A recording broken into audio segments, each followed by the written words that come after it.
Wisdom of Solomon, chapter 2.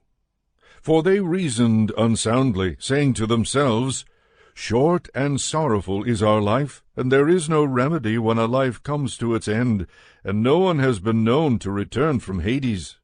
For we were born by mere chance, and hereafter we shall be as though we had never been.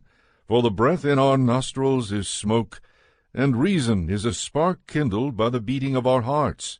When it is extinguished, the body will turn to ashes, and the spirit will dissolve like empty air. Our name will be forgotten in time, and no one will remember our works. Our life will pass away like the traces of a cloud, and be scattered like mist that is chased by the rays of the sun and overcome by its heat. For our allotted time is the passing of a shadow, and there is no return from our death, because it is sealed up, and no one turns back. Come, therefore, let us enjoy the good things that exist, and make use of the creation to the full as in youth. Let us take our fill of costly wine and perfumes, and let no flower of spring pass us by. Let us crown ourselves with rosebuds before they wither. Let none of us fail to share in our revelry.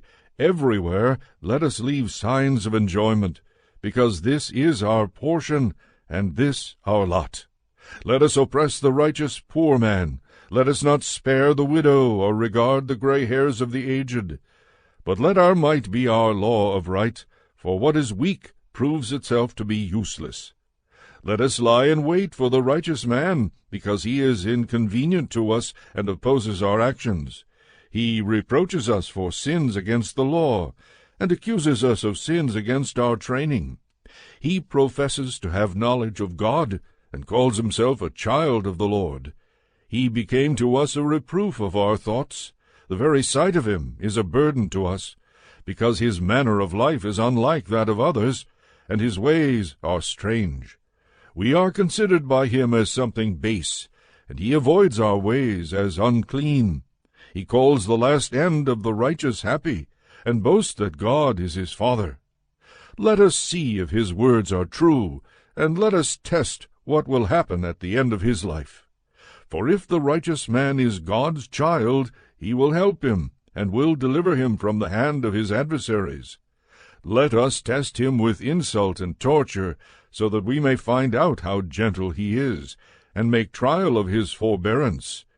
Let us condemn him to a shameful death, for according to what he says he will be protected.